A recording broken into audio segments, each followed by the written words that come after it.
Iyon, gibang-giba si ano doon eh. Si Bulambaw, tinanong ko siya, tanong mo sa AI mong ginagamit dyan, sino ang first bishop of Rome? Ang sagot niya, I don't care. I don't care. Ang tanong bro, who is the first bishop of Rome? Tanongin mo dyan sa AI mo. Ha? Who is the first bishop of Rome? Kasi ang AI, hindi... Bro, ginagamit mo ang AI pag mag-research ka. Ngayon, wag i-search mo dyan. Tanungin mo si AI. Bro, gusto ko basahin mo. Tanungin mo si AI. Who is the first bishop of Rome? Bro, hindi yan sinasabi ng Bible. Bro, gumagamit ka. Ito yung sinasabi kong cherry picking fallacy kasi namimili lang siya eh. Gumagamit ka ni AI as evidence mo laban sa mga referensya ginagamit namin. 3 referensya ginamit namin eh. Kinontra mo, gamit lang si AI. Ngayon si AI tanungin mo, who is the first bishop of Rome? Sagutin ko. Sino? Si AI pa sagutin mo. Si AI pa sagutin mo. Who is the first bishop of Rome? Sagutin, tanungin mo si AI. Gusto ko na marinig. Ginagamit ko si AI. Hindi ako picking. Ginagamit ko si AI to support the Bible. But the Bible has final authority. And the Bible does not mention as the final authority.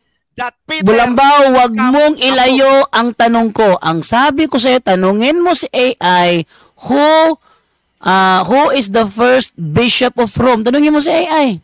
Tanungin mo si Bible. Tanungin mo si AI.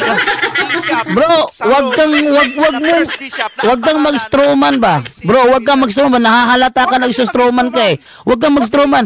Ako ang nagsabi. Wag mong iliko. Ako ang nagsabi sa iyo kasi ginagamit mo si AI laban sa mga referensya namin. Ha? Nagbasa na ng Baptist theologian, kinontra mo gamit si AI. Oh. Ngayon, nagbasa pa ako ng isang history dito ng Britannica, kinontra mo ulit gamit si AI. Ngayon, si AI ang tanungin natin. Who is the first bishop of Rome? Sige, type mo dyan. Tanungin mo si AI. Anong sagot ni AI? I don't care. Wala akong pakialam kung you don't care. Wala akong pakialam din. Wala akong pakialam kung you don't care. Ang gusto ko, bro, ang gusto ko, itanong mo dyan, basahin mo, makikinig kami. Naging pop ba? Bro, hindi yan ang tanong ko sa'yo. Wala akong pakialam kung paniwalaan mo hindi. Ang gusto ko, itanong mo dyan sa AI na ginagamit mo kung ano ang sagot niya. Wala akong pakialam. Wala akong pakialam kung tatanggapin mo o hindi. Okay. Ang gusto ko, I don't care. Ang gusto ko, itanong mo dyan. Naging first bishop. Masakit ba? Masakit ba, bro? Bro, masakit ba itanong kay AI? Masakit ba itanong? Ay, hindi ko pakialam. I don't care. Sige, itanong mo nga. Itanong mo. Alam ko, pakialam mo, niniwala ko, hindi. Gusto ko lang marinig namin kung ano sagot ng AI mo. Sige, sagutin, tanungin mo. Tanungin rin kita. Tanungin mo yung AI mo. Masakit ba pakinggan? Tanungin mo yung AI mo. Ako ang unang nagtanong dito. Tanungin mo yung AI mo kasi Bulambaw, mga referensya namin, kinontra mo gamit yung AI na yan. So, yung AI na yan ang tanungin mo. Tanungin, bro, wala akong pakialam kung ano ang pananaw mo. Gusto ko lang tanungin mo yung AI mo. Ang sagot niya, basahin mo, gusto mo marinig. Wala akong pakialam. Tanungin mo yan. Hindi ka talaga. Ako magtatanong dito. Magtatanong rin ako dito sa Bible. Tanungin mo yung AI mo dyan. Who is the first? Tanungin mo yung Bible mo. Tanungin mo yung Bible mo. Sige. I-search mo sa Bible mo ha. O sige ha. I-search mo sa Bible mo. Bulambaw, i-search mo sa Bible mo. I-search mo sa Bible mo. Who is the first bishop of Rome? Tanungin yung Bible mo kung makakasagot ba. Sige. Tanungin yung Bible mo, who is the first bishop of Rome? Sasagot ba yan? Sige, tanungin mo. Ha? Tanungin yung Bible mo. Who is the first bishop of Rome? Tanungin yung Bible mo. Anong sagot ng Bible? Bakit ako magtanong? Hindi ako pakialam. Ang gusto mo tanungin ang Bible. Bro, ang gusto mo, Ang Yun gusto topic mong natin. tanungin ang Bible. Ang gusto mong tanungin ang Bible, sige, tanungin mo sa Bible mo, who is the first bishop of Rome? Anong sagot ng Bible mo? Hindi ko yan. Kasi ang topic kanina, Bro, nabitin ka. gustong-gusto ko yung ano eh. Gusto ko yung naiipit ka eh. Gustong-gusto ko yung naiipit ka eh. Gusto ko yung Sige, naiipit ka. sige. Okay, saan sa Who Bible? is the first Saan bishop of Rome? nabasa? Bro, Saan pakinggan mo to nabasa? ha. Ang topic kasi ni John Ring ngayong gabing ito sa debate nyo, si Peter ang first pope of the Roman Catholic Church. Ngayon, ang list of popes, inamin mo, Ang ginawa ninyo, wait lang, ang list of popes, inamin mo, nanguna si Peter. Ngayon, tinanungan kita, meron ka bang pangbangga na list of popes na hindi si Peter ang nauna? Ang sabi mo, wala kang pangbangga. Therefore, wala kang pangbangga na nanatili yung ebidensya namin na si Peter ang first pope of the Roman Catholic Church kasi wala kang pangbangga.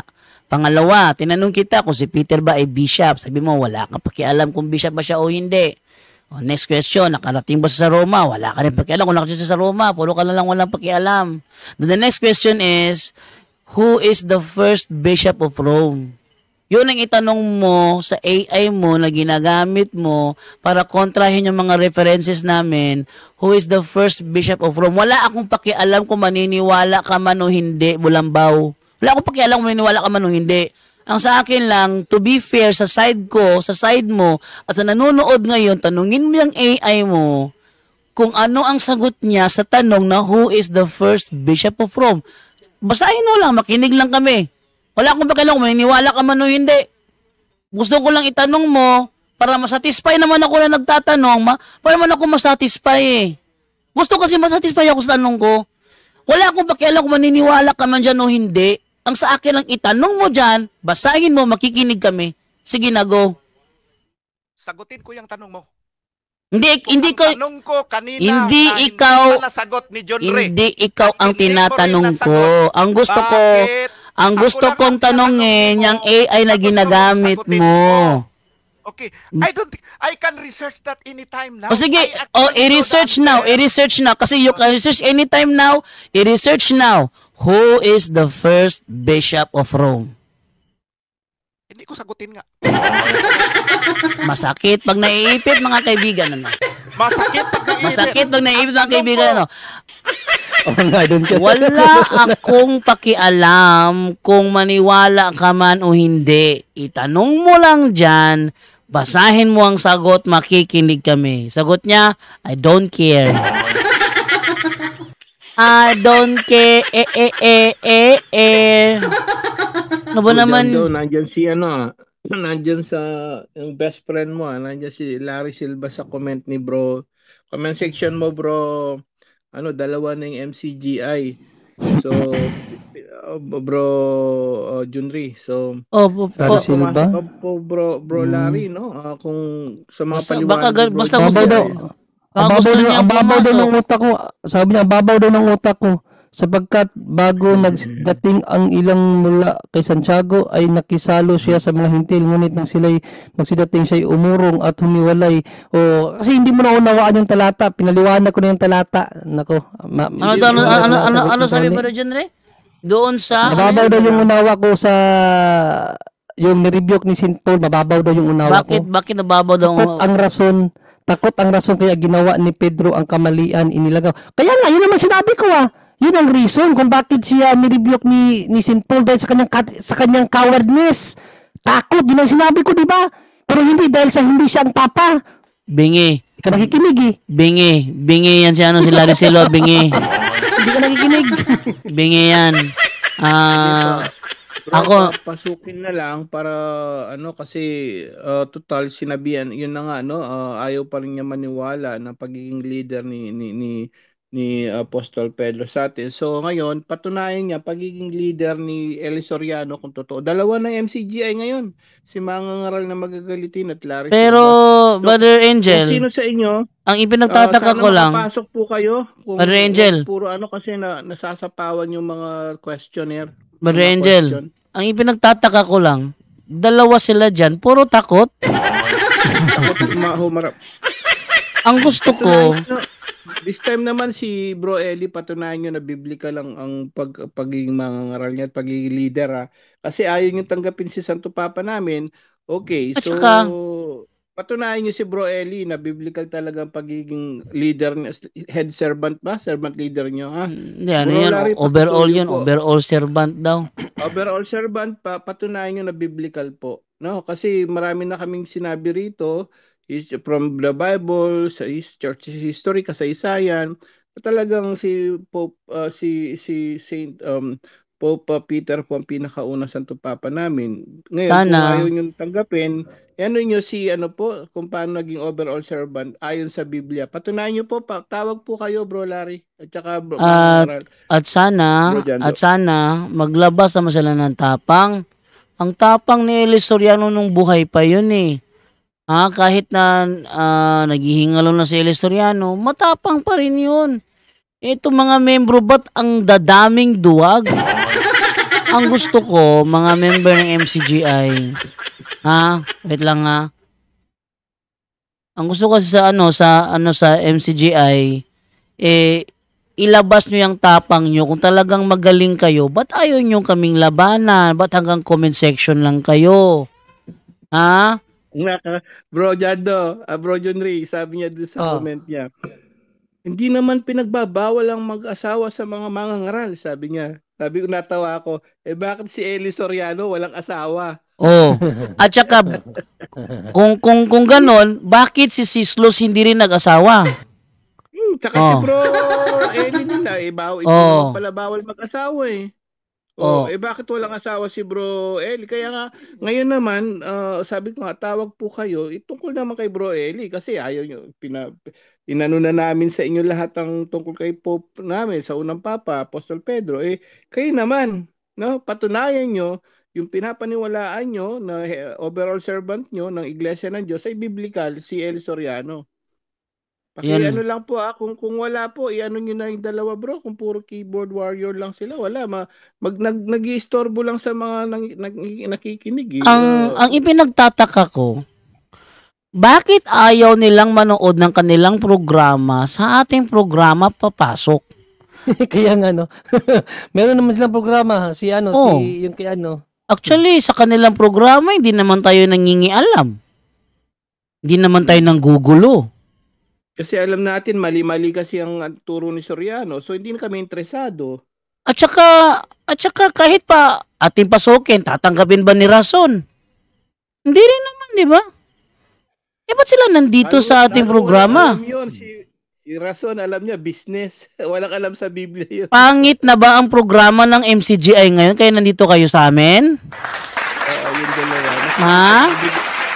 Ayaw pumasok. Pangit. Ngayon, no? Pasok po kayo. Pangit. Bro, mangangaral. Pasok kayo. Patunayan nyo, ulitin ko, patunayan nyo ang pagiging overall servant ni Bro Eli ay biblical. Pangit na ba ang programa ng MCGI ngayon at kayo nandito sa amin? Wala na silang matututunan dun, Bro Jando. Wala na, kasi yung kanilang kasi puro na sila replay, patay na ang tao, nire-replay pa rin. na lang.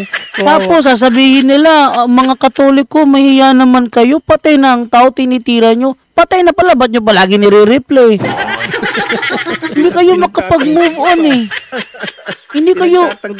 Hindi kayo makapag-move on. Alam nyo kung bakit ganyan si balik-balik na sila yung kanilang piniplay. Alam nyo kung bakit?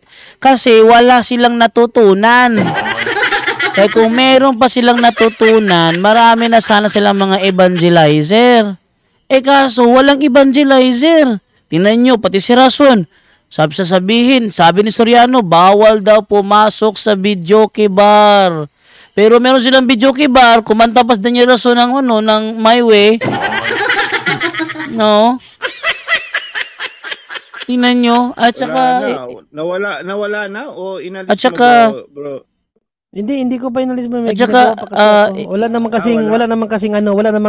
akong nakitang foul. At saka, ayaw niya pumasok ni Larry, bro Larry. At saka, ipinapaalam ko pala na meron palang naghahamon daw sa akin face-to-face debate na isang MCGI. Pero nakapagtataka, ang gusto niya, ako ang mag-sponsor ng pamasahe niya. Oh. Hindi. Ano nangyari sa MCGI? Si- Kailangan ba mayaman? ang Maraming pera MCGI. Oh, mahiya naman kayo. Alfred Aviso daw ang pangalan. Alfred Aviso. Uy, Alfred Aviso, nung pumunta si Jared Almasora sa sa Bohol, MCGI Cares ang nagbayad ng kanyang pamasahe sa eroplano. MCGI Cares. Ba't kayo sa akin hihingi ng sponsor pamasahe? Ang kakapal ah. Anong nangyari sa ano yun? Ano ba naman sabi nito sponsor, pa-sponsor lang siya ng pamasahe kasama ang kanyang mga na-convert niya, dating Catholic na nag-MCGI. 10 kung matalo daw siya, lahat sila magbalik loob. Tamo? Talagang tatalunin ko ito pero wag nyo na kung purwisyoin sa pamasahe ninyo. Tignan nyo si Jared, humingi sa MCGI. Sa MCGI Cares humingi ng pamasahe. Pag kayo sa akin hihingi ng pamasahe, kapala. Huwag ganyan. Kayo ay buti pa si Jared sa inyo. Ang lakas talaga ng loob. Sabihin ni Jared na ako'y susugurin niya. Ako'y ilalampaso niya. Talagang personal siyang humarap sa akin. Alfred Aviso ng MCGI. Huwag naman na ako pang pupulis yung pamasahe mo. Huwag ka mag-alala. Pag napunta kayo rito, kami bala sa accommodation nyo. Gaya na ginawa namin kay Jared, doon namin pinastake na Brother Kaloy. O, punta kayo dito. Huwag nyo kami pulisyon sa pamasahin nyo. Hindi namin kayo sagot. Ano ba naman tong mga MCGI na ito? Nakakawalang gana eh. O, pag sumipot si si Alfred Aviso, magkakaroon tayo ng comparative debate. Una, pero dalawang tema to. Una, patutunayan niya na ang MCGI ang dapat aniban ayon sa Biblia. O gusto niya, sama niya yung referensya eh. Hindi ko naman siya pipigilan eh. Pero sila kasi kadalasan ayon lang sa Biblia. O sige, patunayan nyo na ang MCGI ang dapat aniban. Pagkatapos ng debating yan, ako naman na magtitindig naman. Patutunayan ko na ang Katoliko ang dapat aniban. O sige, sinong MCGI ang haharap dyan? Si Alfred Aviso, papuntayan nyo na yan dito. Kayo na bala pamasahin nyo. Huwag nyo na akong perwisyuhin. Ano ba naman yan? Kasama ang kanyang mga na-convert. Pati ba naman kasamahan? Grabe. Parang ayaw yatang humarap ah. Ako to eh. Kunwari na lang eh. Okay, so sa mga MCGI dyan, ilabas sa akin yung tapang nyo. Ayoko yung puro daldal, puro trash talking. Ilabas nyo yung tapang nyo dahil yan ang pinakahihintay ko. Si Jared Almasora lang ang matapang kung nakalaban na MCGI. Si Jared lang. Si Larry, nako, malambot na yun. Matagal, lagi nalalampaso sa diskusyon. Kaya bigyan niyo ako ng talagang kasing galing ni Eli Soriano. Yung kasing galing, yung leader ng MSGI, nako, daming dahilan para hindi ako makapasok sa kanilang live. Ito tayo ngayon. Sige, sa tanungan portion na tayo.